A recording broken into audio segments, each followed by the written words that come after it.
Oh, qué buena mano nos tocó hoy, ¿eh? Vamos a hablar un poco. El canal tiene 40 años. 40 años no es nada, ¿viste? El tango dice que 20 años no es nada. Pero han pasado cada cosa.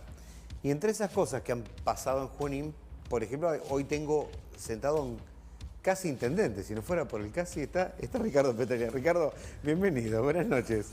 Buenas noches, ¿qué tal? Gracias. Yo me acuerdo, qué loco lo tuyo, ¿no? Y me acuerdo del marco de la historia de estos 40 años del canal, en el que a nosotros a veces nos han dicho, pero bueno, ese canal dejaba hablar a cualquiera. Y sí, le dije yo un día, Sí, y claro. con mucho orgullo. Claro. Y algunos han llegado a ser intendentes, digo. Es cierto. Y vos tuviste cerca con cero estructura, porque ustedes no tenían nada. O sea, el MIDE en el momento que ustedes presentaron una candidatura, lo único que tenían era prestigio, conocimiento de nombres, había una lucha por el arsénico en el agua y algunos temas más que eran de público conocimiento, pero nada más, la gente sabía que vos atendías en tu consultorio y te conocían como profesional y como vecino. Y chau, Sí. no había partido, no había nada. O sea, el MIDE era algo que declamaban, pero en la práctica no había plata, no había aparato, no había nada. Absolutamente nada, y fue todo a puro esfuerzo y también, te diría, a pura imagen, porque en definitiva yo empecé a hacer política más fuertemente a los 50 años. Y Claro, que es como extemporáneo, ¿viste? Si no arranca Claro. de chico, ¿viste? Es como en el fútbol, si no arranca de chiquito, después como que no va a No, andar. en realidad siempre milité, siempre, Claro. es decir, con Así la periodos- reunión en el sótano ahí Claro, exactamente. del consultorio. Toda la vida, es decir, Sí, toda la vida. mucha gente no sabe, pero fui presidente del Centro de Estudiantes del Colegio Nacional, por ejemplo, y tenía 16 años Claro. en ese momento.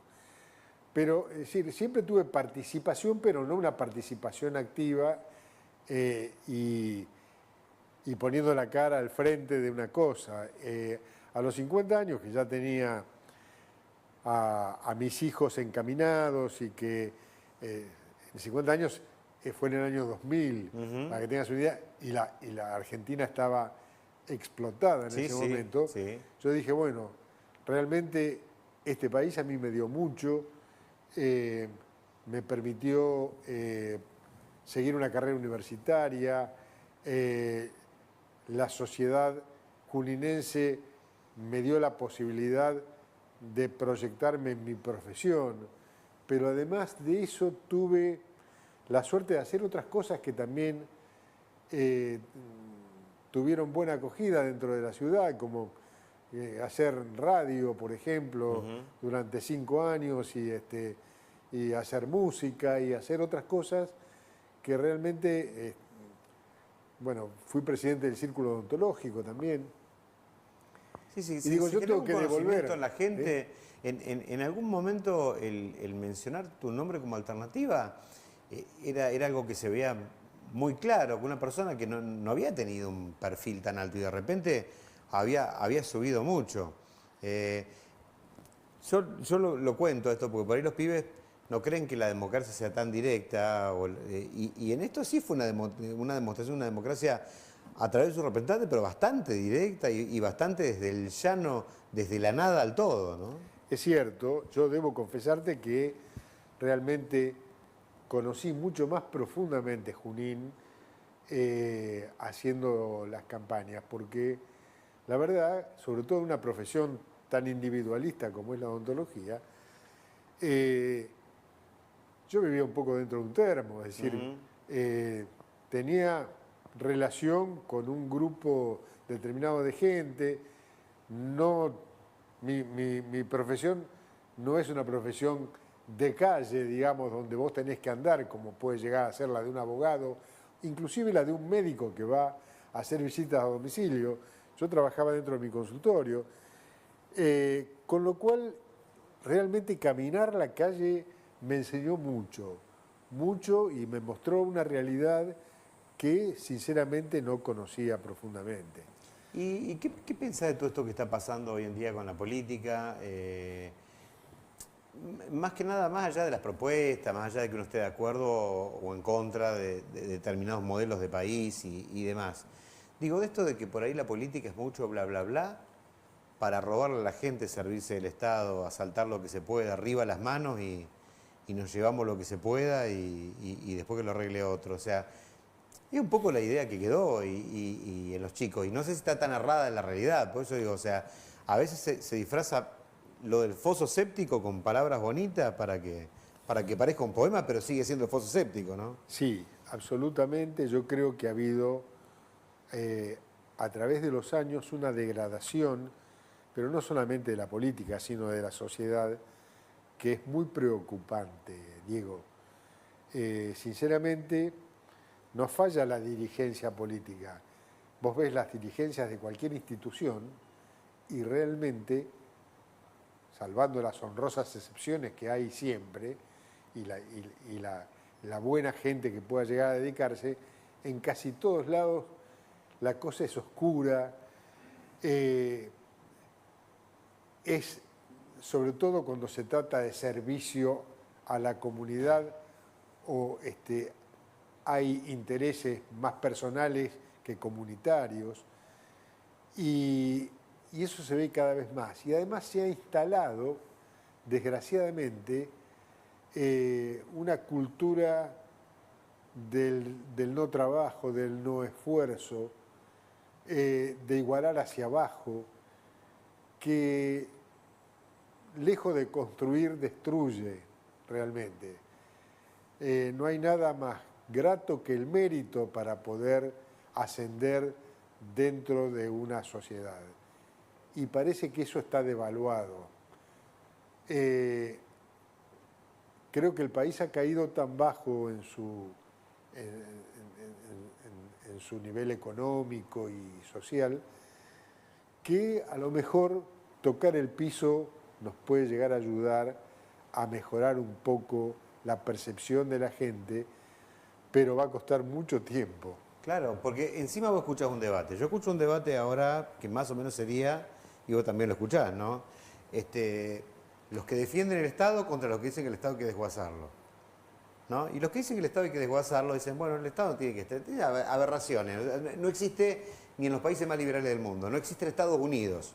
No existe, porque, por ejemplo, ayer Estados Unidos salió a rescatar al productor agropecuario con 10.000 millones de dólares. 10.000 millones de dólares. Yo me quedo sorprendido con la cifra, porque le había ido mal con los precios internacionales, entonces el productor agropecuario puso 10.000 millones de dólares. Ahí apareció un Estado liberal. Y por el otro lado, los que defienden el Estado, no, hicieron un chori, Ricardo, porque te dicen, no, ¿y a dónde va a estar la cloaca? ¿A dónde va a estar el agua? ¿Y a dónde vos la dejaste? ¿Dónde vos te la choreaste? Porque el Gran Buenos Aires no tiene agua, no tiene cloaca, no tiene calle, no tiene seguridad, no tiene luz, no tiene nada. Entonces, los que defienden un modelo y el otro son un espanto. Son un espanto y además, bueno, justamente lo que yo creo que se confunden las cosas fundamentales y las instituciones con los que administraron esas instituciones. Claro. Y el destino que le dieron. Porque realmente yo entiendo que hay muchas cosas en las cuales el Estado ha sobreactuado o se le ha dado, digamos, o se ha metido dentro de terrenos que no le son propios. Pero realmente, si bien lo de Bahía Blanca fue una tragedia en el sentido de que ninguna ciudad en el mundo puede aguantar 300 milímetros en un rato, como ocurrió, sin lugar a dudas, debe haber algún tipo de obra hídrica que mejore esa situación. Claro. Y una obra hídrica de esa naturaleza no la va a hacer ningún privado jamás. Claro, yo no sé quién va a hacer, por ejemplo, el paso bajo nivel acá. Vamos a cobrar peaje, no sé. Es imposible que lo haga otra persona que no sea el Estado. Claro. Sí, vos podés concesionar o privatizar una ruta nacional que sea rentable, porque tampoco... Tampoco podés concesionar 188, que primero le pusieron un montón de cabinas de peaje y a los años las estaban levantando, porque no pagaban ni... Ahí está la confusión entre Estado y privatización de los dos lados. Es decir, privatizaron y la privatización fue una farsa. Y el Estado hace otra farsa con otras cosas. Es decir, yo creo que no está en quien... hay que hacerlo bien, ese es el tema. Y hay que ver dónde funciona, porque yo no sé, hace media hora, 40 minutos me bajé un auto, vengo a Buenos Aires. Sí, claro, el acceso a este funciona bárbaro, es privado, se ejecutó por privado, anda con peaje, nunca falló, todo bien. Pero ¿viste la cantidad de autos que pasan por ahí? Bueno, Ni comparado con la 188 que pasa un camión a las perdidas, claro, y eso no alcanza para mantenerlo. O sea, con ese criterio, con esa lógica, no podés hablar de una ruta en Salta o la reparación de la ruta 7 en el camino de frontera, no sé. seguro, es decir, yo creo que, bueno, primero tenés que tener un proyecto de país, cosa que hace muchos años no existe, ¿no? Un proyecto de país serio. Y entonces, a partir de un proyecto de país, vos tenés que actuar políticamente como para poder crear las condiciones para que determinada zona, digamos, tenga buen acceso, tenga incentivos para la producción. Y eso realmente, yo personalmente creo que Claro. el Estado puede promover, pero el mercado no lo va a resolver seguro. El Claro, mercado... el mercado va a hacer un montón de cosas, porque no sé, nosotros acá en Argentina estuvimos a punto de llegar como Maduro, que no sé, se presentaba el ejército en la panadería y le decía, hagan más panes, apuntándole con el rifle, qué sé yo. No, eso es es una imposible. estupidez, pero digo, acabamos del control de precios y de toda esa cansada que no anduvieron nunca, ni con Alfonsín, ni con De la Rúa, Jamás. ni con nadie. Jamás funcionaron. Jamás anduvieron. Ahora, ni los militares lo pudieron hacer. ¿Te acordás que Tato Bores le tomaba el pelo a los militares cuando quisieron hacer el control de precios y con todo el poder del Estado no pudieron controlarlo? Y realmente los que somos más veteranos, vos tenías 13 con Alfonsín, me contabas antes de charlar al aire, pero con los militares realmente había en la sociedad, por temor, por supuesto, un disciplinamiento que no existió después en democracia. Y asimismo, los controles de precios no funcionaron. No funcionaron. No, por supuesto. No funcionaron. Yo era muy chiquito y siempre me interesaban los temas políticos. Me acuerdo que Tato Bores se mataba la risa de un tal Hueve, que ni me acuerdo ni quién era. Pero decía, Era Hueve, ministro de Economía. era el huevazo, porque Sí. el Hueve había salido a controlar los precios y no habían dado nada y todo aumentaba. Y después, viste, vos ves el lado B, lo veo a Alfonsín y dice, vamos a controlar los precios, los especuladores, bla, bla, bla, bla. Después lo escuchaste a los del kirchnerismo también, vamos a controlar. Y viste, vos mirás y decís, es un déjà vu, estoy en la India, no sé. No, y hay cosas que de repente a lo mejor pueden ser efectivas durante un corto plazo para salir de un momento, digamos, muy complicado, pero que si la tomás como una política de Estado, no sirve. Bueno, ¿y qué hacemos con todo este estado de cosas? Porque nosotros estamos en el llano, ¿no? Estamos acá, estamos en Partido de Junín, vos fuiste candidato a intendente, hay un grupo político, hay gente que respeta tu nombre y el de un grupo de personas del MIR, aunque por ahí a nivel nacional el MIR poco y nada, o se escucha poco, si bien sigue existiendo como partido, sigue teniendo ideas, sigue teniendo una plataforma que por ahí muy pocos partidos tienen.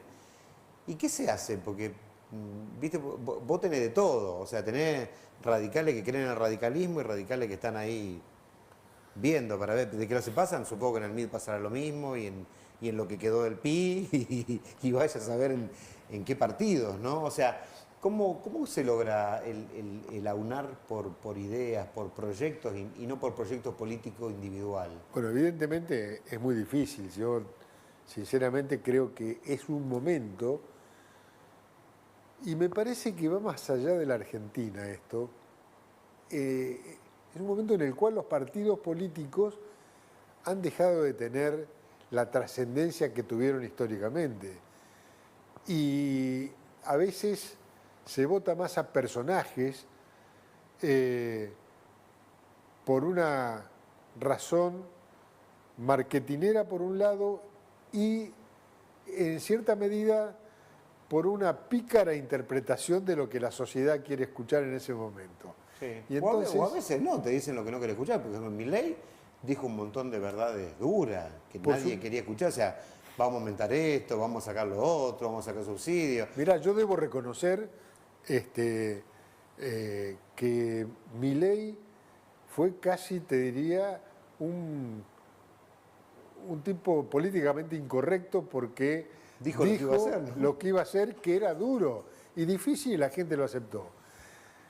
Venimos de muchos años también de tanto verso que realmente creo que tuvo aceptación en ese sentido, ¿no es cierto? Ahora, bueno, después se va a posiciones extremas, Milei, que realmente, como el tema del Estado o no, Sí, una locura. o como era el tema del Banco Central, cuando fue el tema que decía que le iba a poner una bomba al Banco Central, era como, a mi criterio es como matar al mensajero, ¿no es cierto? Porque es como ponerle una bomba a un hospital porque la dirección que tiene en ese momento es mala y Claro. porque en todo caso los gremios son los que dominan el manejo dentro del hospital. El hospital es una cosa absolutamente necesaria, lo fue, lo es y lo será. Es decir, es una institución que hay que respetar. Si la dirección es mala y las consignas que tienen quienes trabajan en el hospital son malas, lo que hay que hacer es mejorar eso, no ponerle una bomba al hospital. Y con el Banco Central pasa lo mismo, y con muchas cosas pasa lo mismo. Y otra cosa que a mí me choca también, dentro de la política argentina casi te diría de los últimos 25 años por lo menos, es la ingenuidad con que se toma la política exterior. ¿A vos te parece que Hablando de amigos y enemigos, y en realidad la política exterior de un país tiene que ser una cosa mucho más neutral, porque lo que un país hace, en definitiva, es comerciar con el resto del mundo. Y mira cómo se tuvo que tragar todas sus palabras con lo que dijo de China, uno de los mayores Pero- socios comerciales. Exactamente. Te guste Xi Jinping o no te guste nada, qué sé yo. Y Uno tiene que atender los intereses de la comunidad a la cual representa. Y ahí, entonces, actuar en ese sentido. Y no sé, yo soy odontólogo hace 52 años.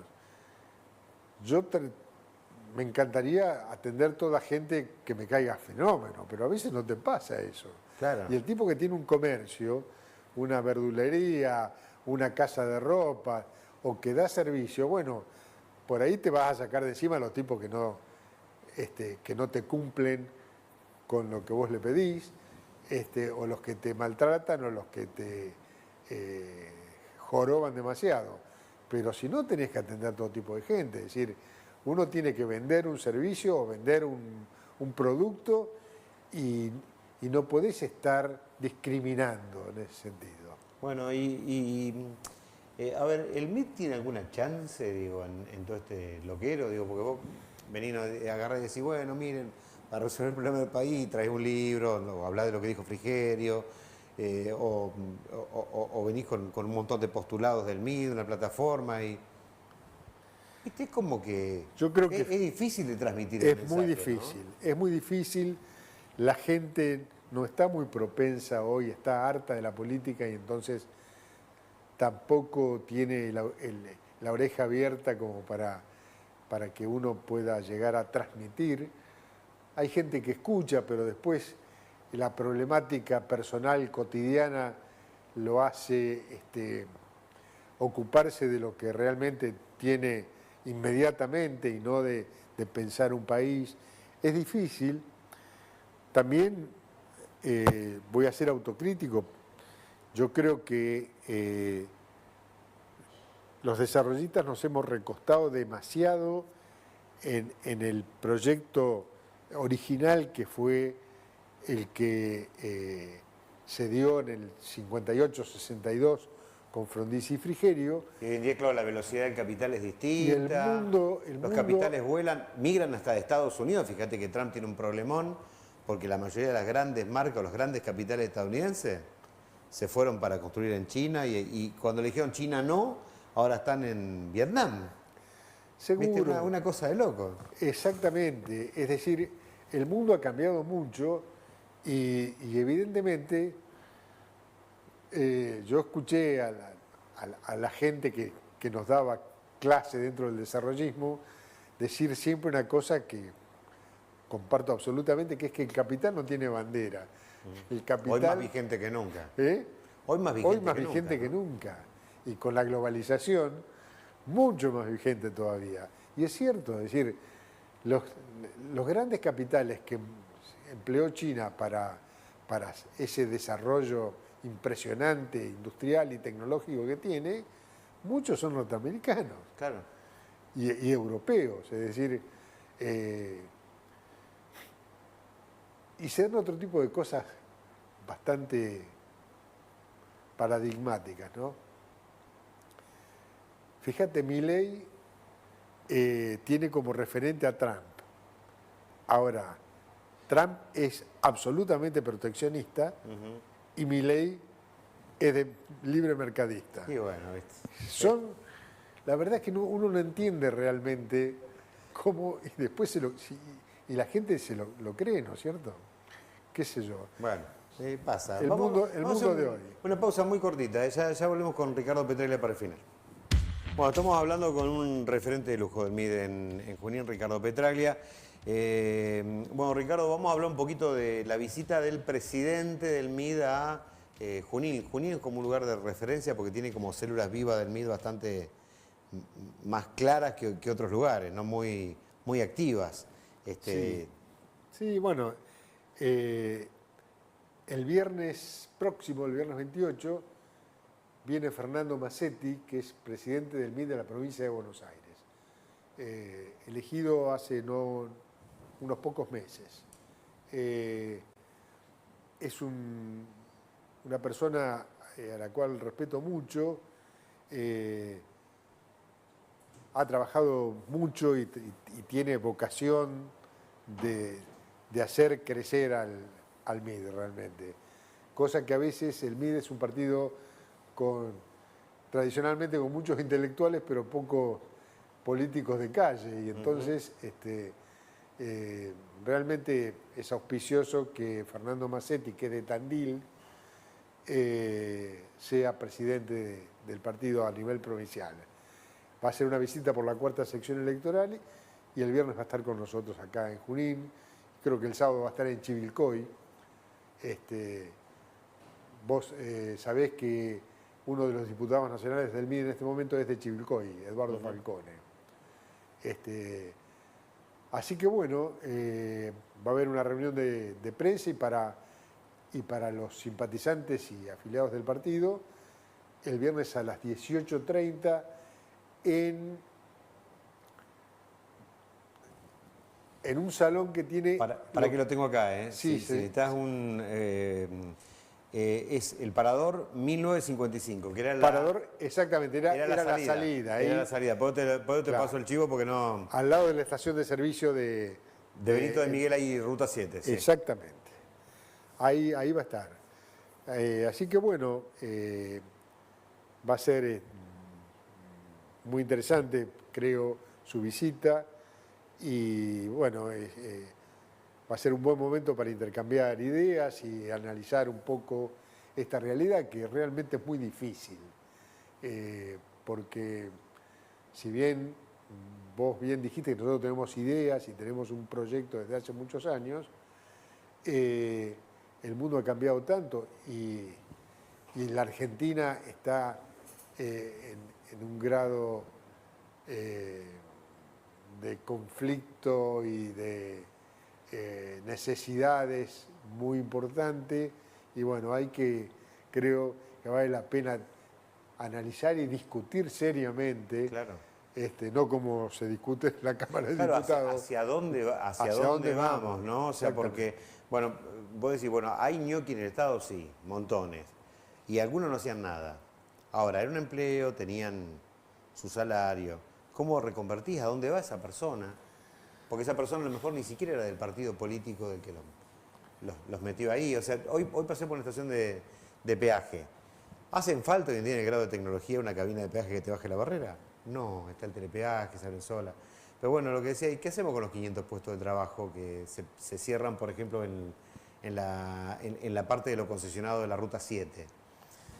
Y bueno, viste, ahí me parece que está la idea del político para ver cómo reconvierto. Che, pará, ¿no? Pero esto no tiene que ver ni con Cristina, ni con Alberto, ni con Massa, ni con Kicillof, ni con este muchacho Milei. O sea, No, esto sí. tiene que ver con gente que tiene que buscar, ¿a dónde va a buscar laburo? Ahí en General Rodríguez, en Luján, ¿qué es lo que pasa cuando la empresa se cierra? Bueno, uno de los desafíos más grandes que hay en esta Argentina de hoy, y creo que en el mundo también, pero en la Argentina particularmente, que es lo que más nos interesa a nosotros, es la creación de fuentes de trabajo reales. Porque creo que todos, no hay persona que no sea consciente de que a partir de la robotización, la informática, hay una cantidad de trabajo, como vos decías, las cabinas de peaje, pero va a pasar casi lo mismo con los bancos, va a pasar lo mismo con Está pasando, sí, la está cosa pasando. administrativa, con la comercialización online, con un montón de cosas que hacen que las fuentes de trabajo sean cada vez menos. Bueno, Y ahí tiene que entonces, solamente el político. y además que la preparación que necesita una persona para acceder a un trabajo sea cada vez más exigente. Y bueno, en un país donde la educación ha ido hacia abajo y no hacia arriba, igualando hacia abajo y no hacia arriba, y los planes sociales crecieron de forma exorbitante, en vez de preocuparse por la creación de fuentes de trabajo reales, y el Estado ha sido uno de los empleadores máximos, bueno, hay que pensar en eso seriamente si queremos realmente construir una Argentina que dé satisfacción a los 45 millones de habitantes. Ricardo, muchísimas gracias por haber estado.